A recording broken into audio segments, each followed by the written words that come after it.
പ്പെട്ട വേറൊരു വിവരത്തിലേക്ക് കൂടി പോകാം. മണ്ണിടിച്ചിലുണ്ടായ കർണാടകയിലെ ഷിരൂരിൽ ഒരു മൃതദേഹം കണ്ടെത്തി എന്നുള്ള ഒരു നിർണായകമായ വിവരമുണ്ട് എന്നുള്ള വാർത്ത പുറത്തു വരുന്നുണ്ട്. അത് നിർണായകമാണ്. നമ്മൾക്കറിയാം, അർജുനായി നമ്മൾ നടത്തിയ പരിശ്രമങ്ങൾ തെരച്ചിൽ മണ്ണിടിച്ചിലുണ്ടായ സ്ഥലത്ത് നിന്ന് 6 കിലോമീറ്റർ മാറിയാണ് കടൽ തീരത്ത് ഇപ്പോൾ മൃതദേഹം കണ്ടെത്തിയത് എന്നുള്ള ഒരു വിവരം ഈ ഘട്ടത്തിൽ പുറത്തു വരുന്നുണ്ട്. ആരുടെയാണ് മൃതദേഹം എന്നത് വ്യക്തമല്ല എന്നതും നമുക്ക് ലഭ്യമാകുന്ന വിവരങ്ങളിലൊന്നാണ്. പോലീസ് സ്ഥലത്തെത്തിയിട്ടുണ്ട്, പരിശോധന തുടരുന്നുണ്ട്. കെ വി ബൈജു വിവരങ്ങൾ പങ്കുവെക്കുന്നു. ബൈജു, എന്താണ് ഏറ്റവും പുതിയ ലഭ്യമായ വിവരം? രഞ്ജിത്തെ, ശിരൂരിന് 6 കിലോമീറ്റർ മാറി കടൽ തീരത്താണ് ഇത്തരത്തിലൊരു മൃതദേഹം കണ്ടെത്തിയിരിക്കുന്നത്. ഇപ്പോൾ പോലീസ് സംഭവ സ്ഥലത്തേക്ക് തിരിച്ചിട്ടുണ്ട്. ഇത് ആരുടേതാണെന്ന കാര്യത്തിൽ ഒരു വ്യക്തത വന്നിട്ടില്ല. ഈ ലോറി അപകടത്തിൽ അർജുൻ ഉൾപ്പെടെ 3 പേരെയാണ് ഇനി കണ്ടെത്താനുള്ളത്. അതായത് പ്രദേശവാസികളായ ജഗന്നാഥ് ഒപ്പം ലോകേഷ്, ഇങ്ങനെ 3 പേരെ കണ്ടെത്താനുണ്ട്. ഇനി ഇവരുടെ ആരുടെയുമാണോ ഈ മൃതദേഹം എന്ന കാര്യത്തിൽ ഒരു വ്യക്തത നമുക്ക് ലഭിച്ചിട്ടില്ല. എന്തായാലും പോലീസ് ഇപ്പോൾ സംഭവ സ്ഥലത്തേക്ക് എത്തിയിട്ടുണ്ട്. പോലീസ് സംബന്ധിച്ച് പരിശോധന നടത്തുന്നുണ്ട്. നമുക്ക് അല്പസമയത്തിനകം തന്നെ ഇത് ആരുടേതാണെന്ന കാര്യത്തിൽ ഒരു വ്യക്തത വരും. പ്രധാനമായും ഈ മണ്ണിടിച്ചിലിനെ തുടർന്ന് ഉണ്ടായ അപകടത്തിൽ മരണപ്പെട്ട ഈ 3 പേരുടെ ആരെങ്കിലും മൃതദേഹമാണോ എന്നാണ് പോലീസ് സംശയിക്കുന്നത്. ഇത് സംബന്ധിച്ച് നമുക്കൊരു സ്ഥിരീകരണം ഇനി ലഭിക്കേണ്ടതുണ്ട്. എന്തായാലും ഇത്തരത്തിലൊരു മൃതദേഹം കണ്ടെത്തിയിട്ടുണ്ട്. 6 കിലോമീറ്റർ മാറി കടൽ തീരത്താണ് ഈ മൃതദേഹം കണ്ടെത്തിയിരിക്കുന്നത്. രഞ്ജിത്തെ, ബൈജു, നമുക്കറിയാം 22 ദിവസമായി ഈ അപകടം നടന്നിട്ട്. 22 ദിവസത്തിന് ശേഷം കണ്ടെത്തുന്ന ഒരു മൃതദേഹം എന്ന് പറയുമ്പോൾ തിരിച്ചറിയുക പ്രയാസമായിരിക്കും. ഒരുപക്ഷെ അത്തരത്തിൽ കൂടുതൽ പരിശോധനകൾ ഇതുമായി ബന്ധപ്പെട്ട് വേണ്ടിവരും. ഇത് ഈ കടൽ തീരമെന്ന് പറയുമ്പോൾ 6 കിലോമീറ്റർ അകലെ കൂടിയാണ്. അപ്പോൾ സ്വാഭാവികമായും അത്തരം മാറ്റങ്ങളൊക്കെ ശരീരത്തിൽ ഉണ്ടായി കാണും എന്നതുകൂടി വ്യക്തമാകണം.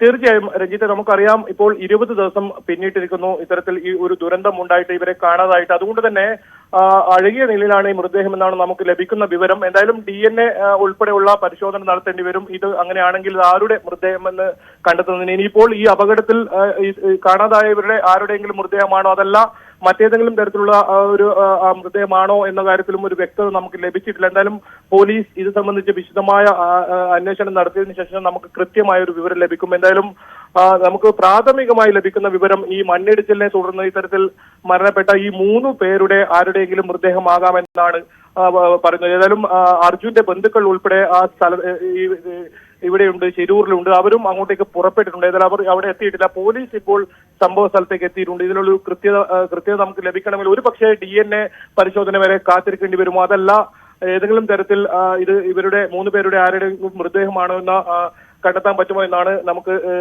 സംശയിക്കുന്നത്. എല്ലാം പോലീസ് അത് സംബന്ധിച്ച് പരിശോധന നടത്തുന്നുണ്ട്. 6 കിലോമീറ്റർ മാറി ഈ കടൽ തീരത്ത് ഇത്തരത്തിൽ കണ്ടെത്തിയത്. നമുക്കറിയാം 4-ാം ദിവസം അവിടുന്ന് ഒഴുക്കിൽപ്പെട്ട ഒരു സ്ത്രീയുടെ മൃതദേഹം ഇത്തരത്തിൽ ഇതേ കടൽ തീരത്ത് തന്നെയാണ് കണ്ടെത്തിയിരുന്നത്. എന്തായാലും ഈ തിരച്ചിൽ ഇപ്പോൾ പൂർണ്ണമായും നിർത്തിയ ഒരു സാഹചര്യമാണുള്ളത്.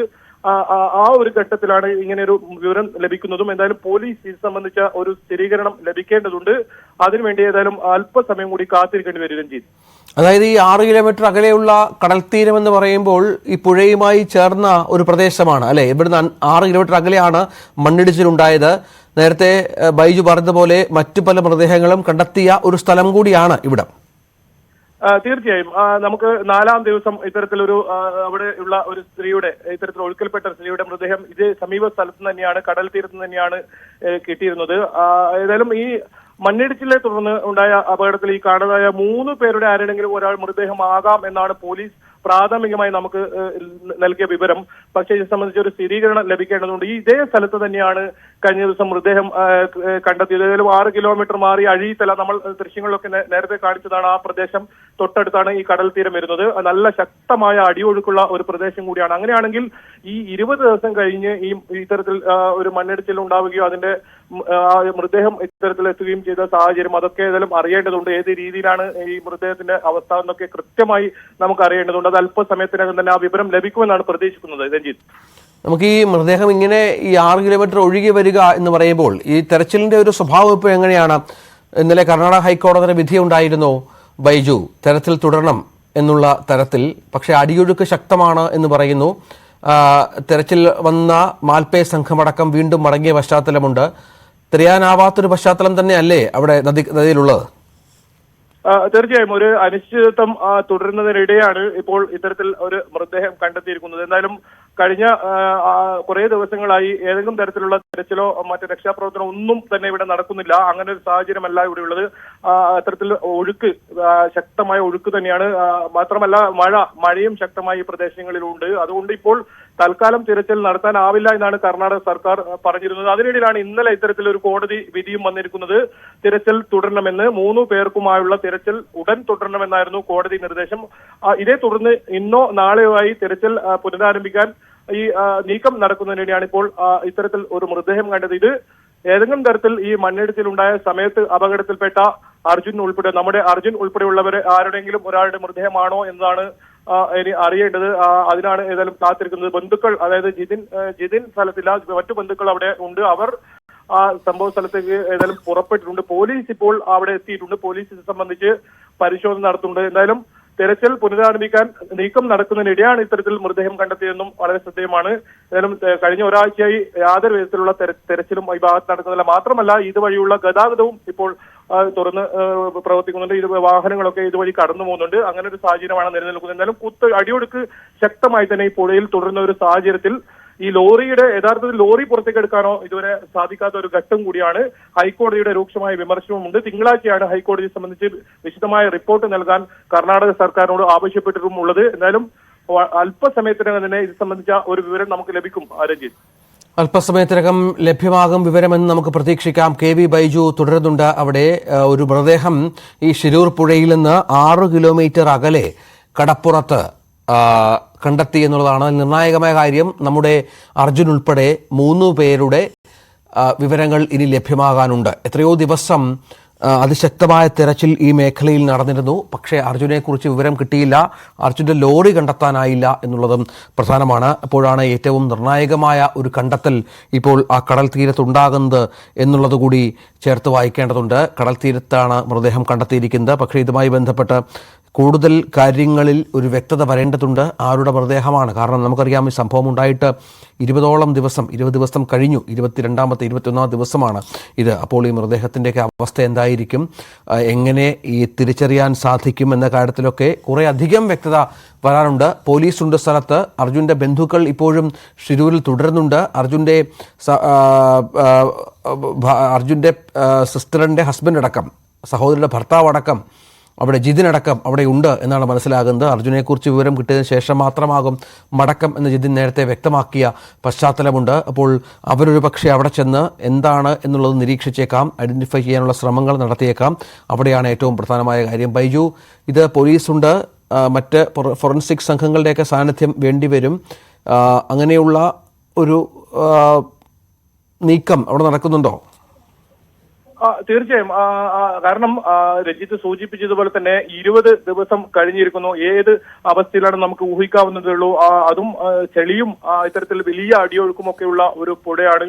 ആ പുഴയിൽ നിന്നും ഇത്തരത്തിൽ ഒഴുകിയെത്തുകയാണെങ്കിൽ, കടലിന്റെ തീരത്തെത്തുകയാണെങ്കിൽ അത് വലിയ തോതിൽ കണ്ടെത്താൻ ബുദ്ധിമുട്ടാകും. അത് DNA ഉൾപ്പെടെയുള്ള ശാസ്ത്രീയമായ പരിശോധന നടത്തി മാത്രമേ ഇത് ആരുടെ മൃതദേഹം എന്ന കാര്യത്തിൽ ഒരു സ്ഥിരീകരണം ലഭിക്കൂ. എന്തായാലും ഈ പോലീസ് ഇപ്പോൾ പരിശോധന ആരംഭിച്ചതേ ഉള്ളൂ. ഈ മൃതദേഹം ഇവിടുന്ന് കൊണ്ടുപോകാനും ആലോചിക്കുന്നുണ്ട്. ഏതായാലും ഇത് സംബന്ധിച്ച് ഇപ്പോൾ കൂടുതൽ പരിശോധന നടത്തേണ്ടതുണ്ട്. രഞ്ജിത്ത് സൂചിപ്പിച്ചതുപോലെ തന്നെ നമുക്കറിയാം 20 ദിവസത്തോളം ഇത്തരത്തിൽ കഴിഞ്ഞിരിക്കുന്നു. അപ്പോൾ ആ മൃതദേഹത്തിന്റെ അവസ്ഥ ഏത് രീതിയിലായിരിക്കുമെന്ന് എന്തായാലും ഊഹിക്കാവുന്നേ ഉള്ളൂ. എന്തായാലും വലിയ തോതിലുള്ള പ്രതീക്ഷ കഴിഞ്ഞ സമയങ്ങളിലൊക്കെ പുലർത്തിയിരുന്നു ഇത്തരത്തിൽ അർജുനെ കണ്ടെത്താൻ കഴിയുമെന്ന കാര്യത്തിൽ. ഏതായാലും ഇത് ഇനിയിപ്പോൾ നമുക്ക് അറിയേണ്ടത് തീർച്ചയായും ഇത് നമ്മുടെ പ്രിയപ്പെട്ട അർജുൻ ആണോ അതല്ല, നമുക്ക് ഇവിടെ ഇതേ തുല്യമായി തന്നെ 2 പേർ കൂടി ഉണ്ട്.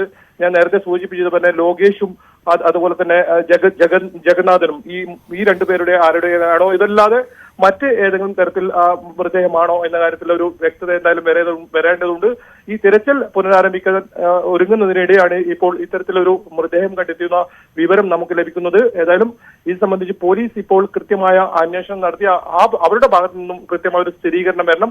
ഹൈക്കോടതി രൂക്ഷമായ വിമർശനം ഉന്നയിച്ച ഒരു സാഹചര്യം കൂടി നിലനിൽക്കുന്നുണ്ട് എന്നതാണ് ഏറ്റവും പ്രധാനം.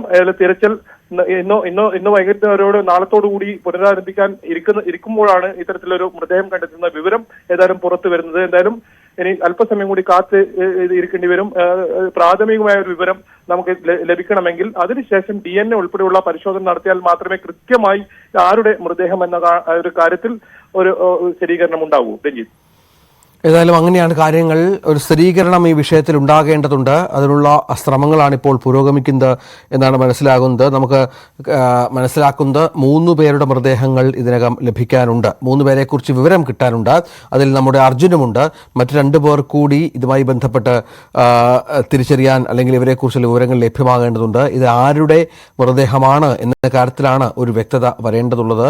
ദുരന്തം കഴിഞ്ഞ് ഇത്രയധികം നാളുകൾ പിന്നിട്ട ഒരു സാഹചര്യം കൂടി ഇതിനോട് ചേർത്ത് വായിക്കണം. അപ്പോൾ അത്രയധികം തരത്തിലുള്ള പ്രധാനപ്പെട്ട കാര്യങ്ങൾ ചെയ്തെടുക്കേണ്ടി വരും എന്നുള്ളതും ഏറ്റവും പ്രധാനമാണ്. പോലീസിന്റെ സാന്നിധ്യമുണ്ട്. അല്പം മുമ്പാണ് ഷിരൂരിൽ നിന്നും 6 കിലോമീറ്റർ അകലെ കടൽ തീരത്ത് ഈ മൃതദേഹം കണ്ടത് എന്നുള്ളതാണ് ഏറ്റവും നിർണായകമായ കാര്യം. കടൽ തീരത്താണ് മൃതദേഹമുള്ളത്. പോലീസ് അവിടെയുണ്ട്, പരിശോധന നടത്തുന്നുണ്ട്.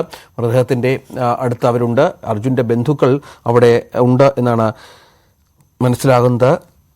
ഏറ്റവും പ്രധാനപ്പെട്ട വിവരം നമുക്ക് അല്പസമയത്തിനകം തന്നെ ലഭ്യമാകുമെന്ന് പ്രതീക്ഷിക്കാം. കാരണം ഓരോ നിമിഷവും നിർണായകമാണ്. എത്രയോ നാൾ നമ്മൾ കാത്തിരുന്ന ഒരു വിവരമാണ്. എന്താണ് അർജുന് സംഭവിച്ചത്? അർജുൻ എവിടെ? അർജുൻ്റെ ലോറിയെക്കുറിച്ച് വിവരം കൃത്യമായി ലഭ്യമാകാത്ത പശ്ചാത്തലമുണ്ട്. അർജുൻ എവിടെ എന്ന കാര്യത്തിലും ഒരു വ്യക്തത വരേണ്ടതുണ്ട്. അവിടെയാണ് ഇപ്പോൾ ഏറ്റവും പുതിയ 22ാമത്തെ ദിവസം നമുക്ക് ലഭിക്കുന്ന വിവരം. അവിടെ ഷിരൂരിൽ ഒരു മൃതദേഹം കണ്ടെത്തി. മണ്ണിടിച്ചിലുണ്ടായ സ്ഥലത്തിൽ നിന്ന് 6 കിലോമീറ്റർ അകലെ ശക്തമായ കുത്തൊഴുക്ക് അവിടെയുണ്ട് എന്നുള്ളത് നമ്മളിതിനോട് ചേർത്ത് വായിക്കണം. ശക്തമായ കുത്തൊഴുക്കുണ്ടായിരുന്നു. ഈ കുത്തൊഴുക്ക് അതിനുശേഷം ഈ തെരച്ചിലൊക്കെ നിർത്തിവെച്ചിരുന്നു. മാൽപ്പേ സംഘത്തിനടക്കം, അതായത് ഏറ്റവും ഈ വിഷയങ്ങളിൽ ഏറ്റവും അധികം വൈദഗ്ധ്യമുള്ള മാൽപ്പേ സംഘത്തിനടക്കം അവിടെ എത്തിച്ചേരാൻ പറ്റാത്ത സാഹചര്യം കൂടി ഇതിനോട് ചേർത്ത് വായിക്കണം. അങ്ങനെയുള്ള സ്ഥലത്താണ് ഇപ്പോൾ 6 കിലോമീറ്റർ അകലെ ഇത്തരത്തിലൊരു മൃതദേഹം തരത്തിൽ കാര്യങ്ങൾ പുറത്തു വരുന്നത്. നിർണായകമാണ്. കാരണം ആ കാത്തിരിപ്പിന് ഒരു വിരാമം വേണം. അർജുൻ എന്താണ് സംഭവിച്ചത് എന്ന കാര്യത്തിൽ ഒരു വ്യക്തത വേണം. അതൊക്കെ വളരെ പ്രധാനപ്പെട്ട കാര്യമാണ്. കാരണം അർജുനായി ആ കുടുംബം കാത്തിരിക്കുകയാണ്. അർജുൻ എന്ത് സംഭവിച്ചു എന്നതെങ്കിലും അറിയാൻ അവർക്ക് അവകാശമുണ്ട്. കേരളവും